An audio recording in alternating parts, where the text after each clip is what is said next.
अस्सलाम वालेकुम वरहमतुल्लाहि वबरकातुहू। नाजरीन, मैं हूँ हकीम ज़हीर अहमद और आप देख रहे हैं चैनल तिबी मशवरे। आज की इस वीडियो में मैं आपको बाजरे के फ़वाइद बताऊँगा।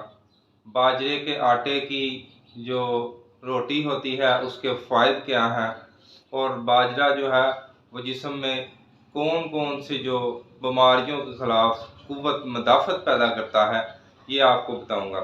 तो नाज़रीन, वीडियो शुरू करने से पहले आप तमाम भाइयों से रिक्वेस्ट है कि हमारी वीडियो को ज़्यादा से ज़्यादा लाइक और शेयर किया करें, और हमारे चैनल को सब्सक्राइब कर लें और नीचे बेल आइकन के बटन को भी प्रेस कर लें ताकि नई वीडियोस के नोटिफिकेशन उन तक पहुंचते रहें। तो नाज़रीन, बाजरा जो है ये एक बहुत ही मुफीद और ज़बरदस्त जो है वो अनाज है। आज तो हमारा जो है वो रवाज ही ख़त्म हो चुका है बाजरे की रोटी खाने का, वैसे बाजरा इस्तेमाल करने का, लेकिन ये जो सिंधी लोग हैं ये बहुत ही बाजरे की रोटी को पसंद करते हैं और ये बहुत ही फ़ायदेमंद अनाज है। तो नाज़रीन, सबसे पहले इसका बहुत बड़ा फ़ायदा ये है बाजरे का कि ये जो है मर्दाना क़ुव्वत जो है वो बहाल करने में बहुत ही ज़बरदस्त चीज़ है। इससे मर्दाना ताकत जो है वो बहुत ज़बरदस्त और ठाठें मारती है और जोशों पे आ जाती है। तो आप तजर्बा करके चाहे देख लें, आप बाजरे की रोटी देसी घी में पकवाएं और इसको रोज़ाना सुबह नाश्ते में इस्तेमाल करें।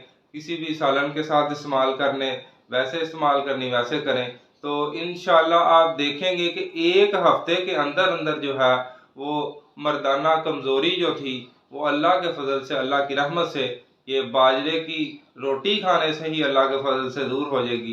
क्योंकि ये जो है ये बाजरे की रोटी बहुत ज़्यादा गर्म और खुशक होती है, तो इसलिए ये जो है जोड़ों की दर्दों के लिए भी जो है वो बहुत मुफीद है। तो जोड़ों की दर्दें जिनको होती हैं, जिनको जिस्म में दर्दें हैं, जिनका जिस्म लागर रहता है, कमज़ोर है जिस्म, उनके लिए आप इसको बाजरे को किस तरह इस्तेमाल करें वो भी मैं आपको जो इस वीडियो में बताऊंगा इंशाल्लाह। तो आपने बाजरा साबुत ही जो है वो ले लेना है। नया बाजरा आजकल तो आया हुआ है, तो बहुत ज़बरदस्त है और मोटा है, और वो बाजरा आपने लेना है और लेके इसको अच्छी तरह धो लेना है और धो के इसको जो है वो पानी के अंदर डिप करके रख देना है। तो जब ये बाजरा फूल जाए, अपना जो हुजम बढ़ा ले, तो इसको चूल्हे पे रख दें। तो चूल्हे पे रखने के बाद ये जब उबल जाए बाजरा, तो नरम हो जाए, तो इसका पानी जो है वो निकाल दें और इसके अंदर दूध शामिल करें, और दूध शामिल करने के बाद जो है वो आप इसको दोबारा उबलने के लिए रख दें।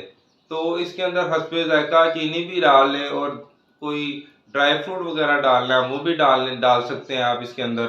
तो बादाम, सौंगी और इस तरह की चीज़ें वगैरह डाल लें कुछ जायका करने के लिए।